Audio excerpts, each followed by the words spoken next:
What if I told you that one of the most magical names in the world is also built on struggle, failure, and constant pressure?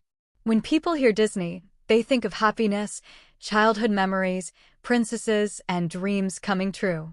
But the real story behind the Walt Disney Company is far more complicated than the magic we see on screen.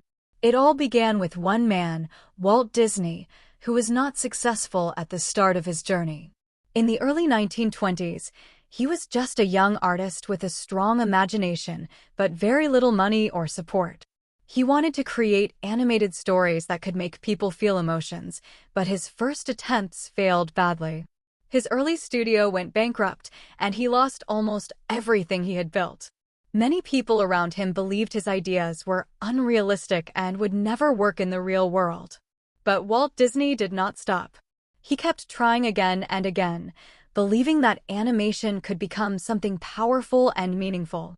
Everything started to change when he created a small character named Mickey Mouse. At that time, cartoons were simple and mostly silent, but Mickey Mouse had personality, expression, and emotion. People connected with him instantly. This character gave Disney his first real success and opened the door to something much bigger. But success also brought pressure. Now the expectations were higher, and Disney had to keep creating something better every time or risk losing everything he had gained. Even after the success, the company was not stable.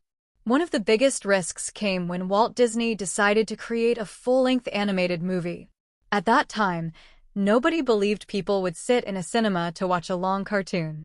It was considered a dangerous idea, and many thought it would destroy the company financially. But Disney took the risk anyway and created Snow White and the Seven Dwarfs. The production cost was extremely high, and if the movie had failed, the company might have collapsed completely.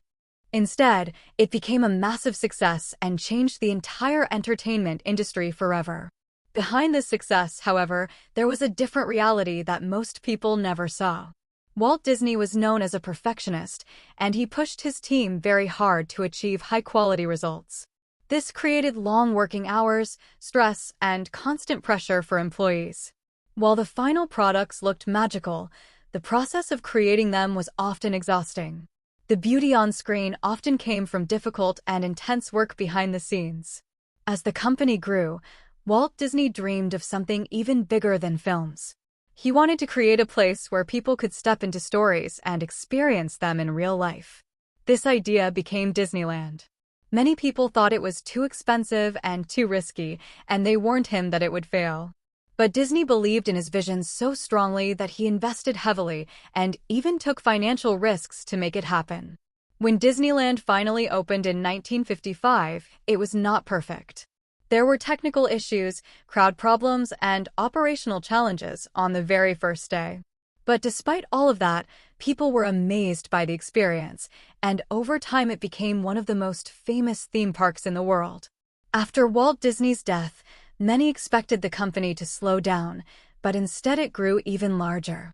The Walt Disney Company expanded into television, merchandise, global theme parks, and eventually massive film franchises. It became one of the most powerful entertainment companies in the world. But with this growth came new criticism as well. People began to question its influence, business power, and how much control it had over global entertainment. In modern times, Disney is no longer just a creative studio. It is a global business empire where every movie carries enormous financial expectations. A single film can cost hundreds of millions of dollars, and success or failure can affect the entire company. This creates huge pressure on creators and decision-makers. Even today, behind every magical story, there is a strict business structure making sure everything performs at the highest level possible. So when you look at Disney today, it is both magical and highly strategic at the same time. The stories are still beautiful, but they are also carefully planned and designed for global audiences. The company has grown from a small struggling studio into a worldwide empire, but that growth came with struggle, risk, and constant pressure at every stage. The real lesson from this journey is not just about entertainment. It is about persistence, risk-taking, and the hidden cost of success. Big dreams often start with failure, and success is rarely as simple as it looks from the outside. Even something as magical as Disney was built step by step through uncertainty, pressure, and determination. And now the question is, when you watch a Disney movie or see its magical worlds, do you still see pure childhood magic, or do you see the powerful business empire behind it?